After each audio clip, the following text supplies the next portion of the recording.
बंदर भाई, मुझे मेरी छड़ी दे दो। मैं तुमसे विनती करती हूँ। कभी नहीं। इस छड़ी के जादू से तो मैं पूरे जंगल में राज करूंगा। मैं ऐसा कभी नहीं होने दूंगी।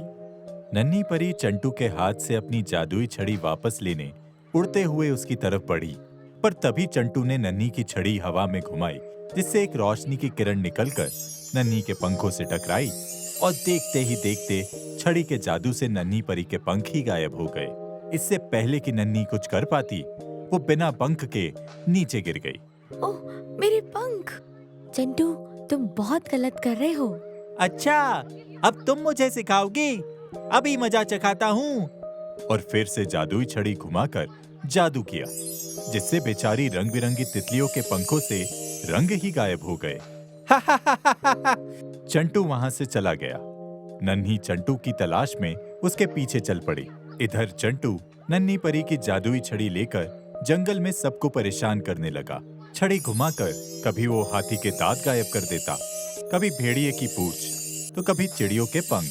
जंगल में सब उससे डरने लगे और अपनी समस्या लेकर जंगल के राजा शेर सिंह के पास गए और अपनी समस्या बताई। शेर सिंह, चंटू बंदर का कुछ करना होगा। चंटू के पास इतनी शक्तियां कहां से आ गई?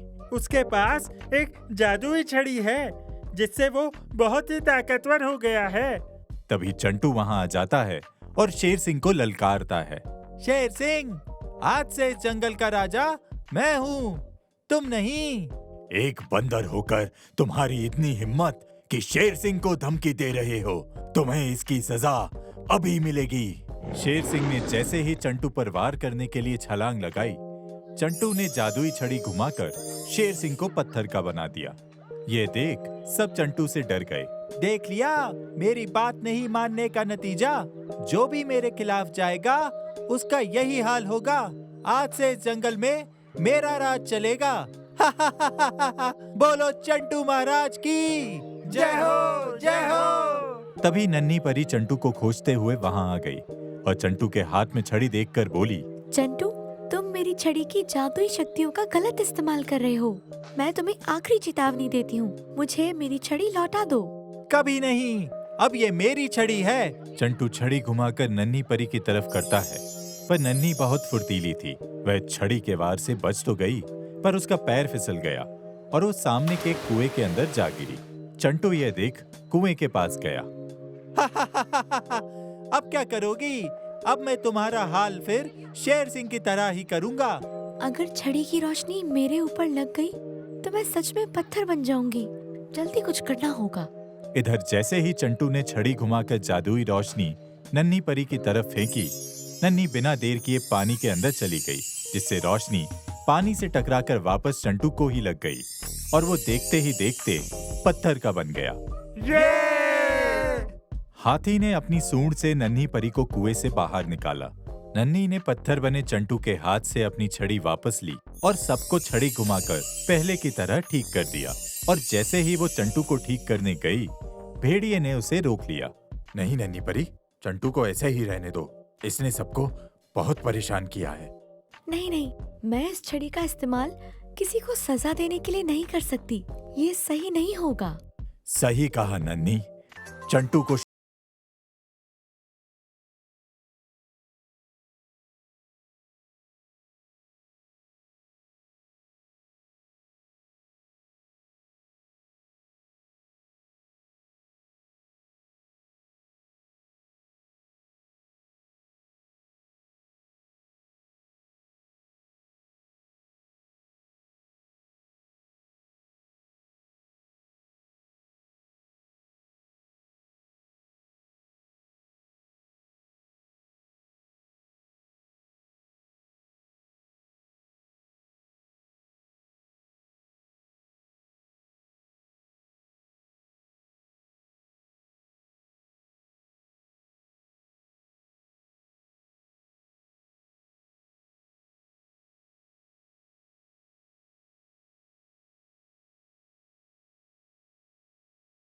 एक समय की बात है, बादशाह अकबर बीरबल के साथ रात को घूमने निकले।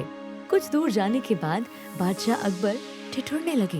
ये देख बीरबल ने उनसे पूछा, क्या हुआ बादशाह, आप ठिठुर क्यों रहे हैं? ठंड से बीरबल, इस साल कुछ ज्यादा ही ठंड है। ठंड तो हर साल ही रहती है महाराज, पर महल के अंदर आपको पता नहीं चलता।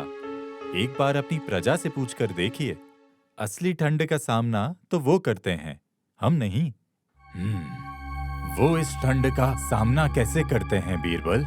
उन्हें तो अब आदत हो गई है महाराज, सर्दी हो या गर्मी या बरसात हो, वो सब हंसते हुए सभी मौसम का सामना कर लेते हैं।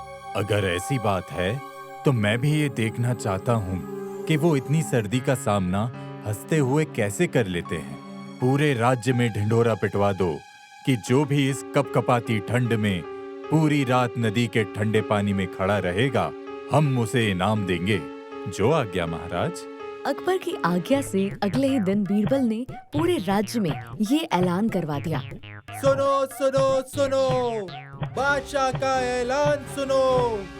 जो भी इस ठंड में नदी के ठंडे पानी में रात भर खड़ा रहेगा, बादशाह उसे बहुत सारा इनाम देंगे। सुनो सुनो सुनो। सबने बादशाह का ऐलान सुना, पर ठंड इतनी ज्यादा थी कि किसी की ये हिम्मत नहीं हुई कि वो ये चुनौती स्वीकार कर सके। पर जब राज्य के गरीब धोबी ने ये बात सुनी तो उसने तय किया कि वो ये चुनौती स्वीकार करेगा। अगर मैं किसी तरह पूरी रात पानी में खड़ा रह गया तो बादशाह के इनाम से मेरे सारे दुख दूर हो जाएंगे। बस एक रात की ही तो बात है। धोबी को ये यकीन था कि वो बादशाह अकबर की इस चुनौती को पूरा कर सकता है, इसलिए वो बिना देर किए बीरबल के पास पहुंच गया। तो तुम इस चुनौती को स्वीकार करते हो? हाँ बिल्कुल। सोच लो, एक बार चुनौती स्वीकार कर ली तो पीछे नहीं हट सकते। मुझे मंजूर है, मैं तैयार हूँ। ठीक है, तो आज रात ही तुम्हारी परीक्षा होगी। रात को नदी आ जाना। जो आ गया जी। धोबी के जाने के बाद बीरबल ने तुरंत बादशाह अकबर को जाकर बताया कि धोबी ने उनकी चुनौती स्वीकार की है। और जैसा कि धोबी को कहा गया था, वो रात होते नदी में पहुंच गया, जहां बादशाह अकबर और बीरबल दोनों उसका इंतजार कर रहे थे। जहां पनाह की जय हो, मैं पानी में जाने के लिए तैयार हूँ, मुझे आज्ञा दीजिए। आज्ञा है। अब हम तुमसे सुबह मिलेंगे। हमारा सैनिक यहीं रुकेगा ताकि तुम पर नजर रख सके, इसलिए कोई भी चालाकी करने की कोशिश मत करना, वरना तुम्हें कठोर दंड का सामना करना पड़ सकता है। जी जहाँपनाह। बादशाह के जाते ही धोबी नदी के ठंडे पानी में उतर गया। रात बीतती गई और ठंड बढ़ने लगी। धोबी ठंड के मारे ठिठुर रहा था, पर उसने हिम्मत नहीं हारी और पूरी रात ठंडे पानी में खड़ा रहा। और सुबह होते ही सिपाही उसे बादशाह अकबर के पास ले गया। अद्भुत! तुमने बादशाह की चुनौती को बखूबी निभाया। जहाँपनाह, इसे इसका इनाम जरूर मिलना चाहिए। हाँ हाँ, क्यों नहीं, इसे इसका इनाम जरूर मिलेगा। मैं प्रसन्न हूँ। पर मुझे ये तो बताओ कि इतनी ठंड के बावजूद तुमने इस कठिन कार्य को किया कैसे? तुम्हें ठंड नहीं लगी? क्या तुम्हें सारी रात नींद भी नहीं आई? ठंड तो लगी जहाँपनाह, पर सारी रात नदी के किनारे महल के कमरे में जल रहे चिराग को देखता रहा और इस तरह जागते हुए सारी रात नदी के ठंडे पानी में गुजारी। धोबी की ये बात सुनकर बादशाह क्रोधित हो गए। तो तुम चिराग की गर्मी लेकर सारी रात पानी में खड़े रहे और अब इनाम चाहते हो? धोखा दिया है तुमने मुझे, और मैंने पहले ही कहा था कि धोखा देने का मतलब दंड होगा। सिपाहियों, गिरफ्तार कर लो इसे और बंद कर दो कारागार में। माफी जहाँपनाह, पर मैंने धोबी गिड़गिड़ाता रहा, पर बादशाह ने उसकी एक न सुनी और सिपाहियों ने उसे कारागार में बंद कर दिया। बीरबल चुपचाप ये सब देखता रहा, क्योंकि उसे पता था कि धोबी के साथ ये गलत हो रहा था। बीरबल ने उसे न्याय दिलाने की सोची। अगले दिन बीरबल दरबार में नहीं आया, जबकि उस दिन दरबार में एक जरूरी सभा थी। बीरबल कहाँ है? दिखाई नहीं दे रहा। वो तो आज दरबार में आए ही नहीं जहाँपनाह। क्या? पर बीरबल तो ऐसा कभी नहीं करता। सिपाही, जाओ और बीरबल को दरबार में आने को कहो। जो आज्ञा जहाँपनाह। सिपाही बीरबल को बुलाने गया और उसके पास जाकर बादशाह का संदेश सुनाया। जहाँपनाह ने आपको दरबार में याद किया है। जहाँपनाह को जाकर बोल दो कि मैं खिचड़ी पका रहा हूँ। जैसे ही खिचड़ी पक जाएगी, मैं उसे खाकर तुरंत दरबार में हाजिर हो जाऊंगा। जैसी आज्ञा। सिपाही वहाँ से तुरंत दरबार पहुँचा और जैसा कि बीरबल ने उसे कहा था, उसने बादशाह को बता दिया। जहाँपना की जय हो। बीरबल खिचड़ी पका रहे हैं और वो खिचड़ी पकते ही उसे खाकर आएंगे। खिचड़ी? ठीक है। बादशाह अकबर बहुत देर तक बीरबल का इंतजार करते रहे। सुबह से शाम हो गई, लेकिन बीरबल दरबार में नहीं आया। धीरे धीरे बादशाह अकबर को संदेह होने लगा, क्योंकि बीरबल कभी ऐसा नहीं करते थे। उन्होंने खुद जाकर पता लगाने की सोची। बीरबल आखिर ऐसी कौन सी खिचड़ी बना रहा है जो दिन भर में नहीं पकी? बात कुछ और है। मुझे खुद जाकर देखना चाहिए कि आखिर बीरबल कर क्या रहा है। बादशाह अकबर बिना देर किए बीरबल के पास पहुँचे और वहाँ जाकर उन्होंने जो देखा वो देखकर वो आश्चर्यचकित हो गए। उन्होंने देखा कि एक पेड़ के नीचे आग जल रही है। पेड़ के सबसे ऊंची डाल पर एक मटका टंगा है और बीरबल पास में एक खटिये में लेटा आराम कर रहा है। बादशाह ये देखकर अचंभित हो गए। बीरबल, ये क्या तमाशा है? सैनिक ने तो कहा था कि तुम खिचड़ी पका रहे हो। जहाँपना की जय हो। उसने बिल्कुल सत्य कहा। मैं खिचड़ी ही पका रहा हूँ।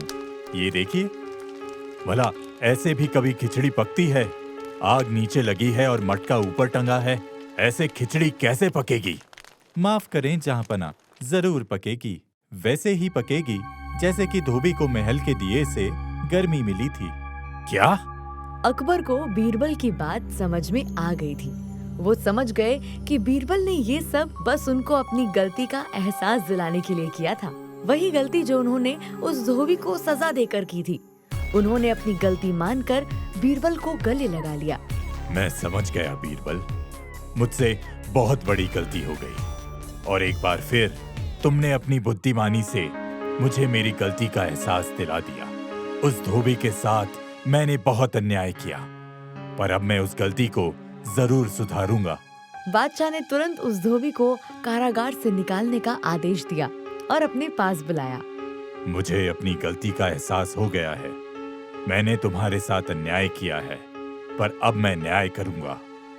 बीरबल, इसने मेरी कठिन चुनौती को बखूबी पूरा किया है, इसलिए इसे इसका पूरा इनाम अभी के अभी दिया जाए। जहाँपना की जय हो, जय हो।